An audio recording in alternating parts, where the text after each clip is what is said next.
Assalamualaikum warahmatullahi wabarakatuh. Nama saya Ahmad Khairul Fidaus bin Roslan.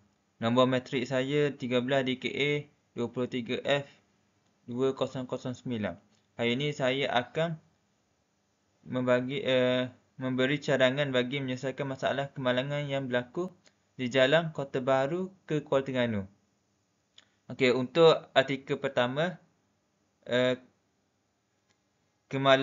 kemalangan membabitkan kereta perodua kancil dan Honda Civic. Kereta perodua kancil adalah dari arah Kuala Terengganu menghala ke Setiu.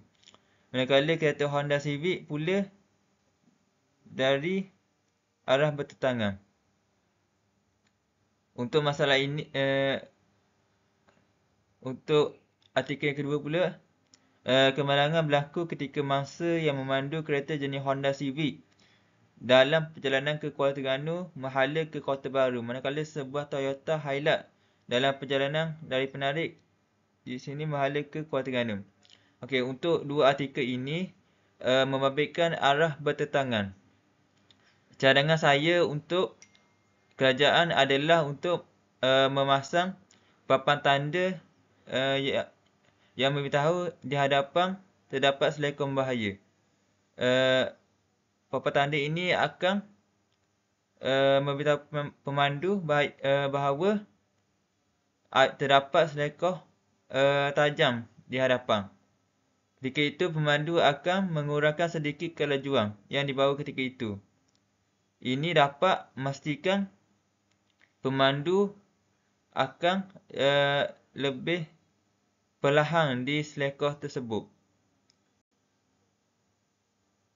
Untuk artikel kedua pula, sepasang suami isteri maut manakala anak lelaki mereka cedera parah dalam kemalangan membabitkan 5 kenderaan di Jalan Kuala Terengganu ke Kota Baru dekat Kampung Selamat.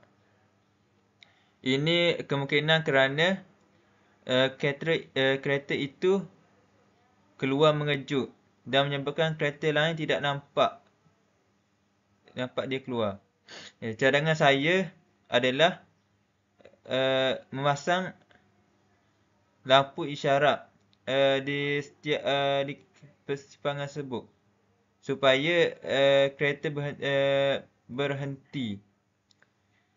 Dan kedua, memasang bonggok untuk keluar simpang supaya kereta boleh memperlahankan lagi kereta dia. Untuk artikel keempat pula, sepasang suami isteri maut manakala anak perempuan mereka cedera selepas kereta dinaki keluarga berkenaan bertemu dengan sebuah bas ekspres di kilometer 21 Jalan Kuala Terengganu ke Kota Baru. Dan artikel terakhir, seorang wanita maut dalam kemalangan membabitkan 3 kenderaan di kilometer 35 Jalan Kuala Terengganu ke Kota Baru. Dan kejadian ini membabitkan kereta jenis MVP jenis Toyota Avanza yang dipandu mangsa dari arah Besut ke Kuala Terengganu hilang kawalan lalu bergeser dengan bahagian sisi belakang sebelah kanan lori yang datang dari arah bertentangan. Dapat saya simpulkan kedua-dua artikel ini kemungkinan brek kereta mereka kurang berfungsi dengan baik. Jadi cadangan saya kepada pemandu sebelum memulakan perjalanan, kita perlulah cek dahulu brek kita berfungsi dengan baik atau tidak. Jadi itu saja daripada saya. Sekian. Terima kasih.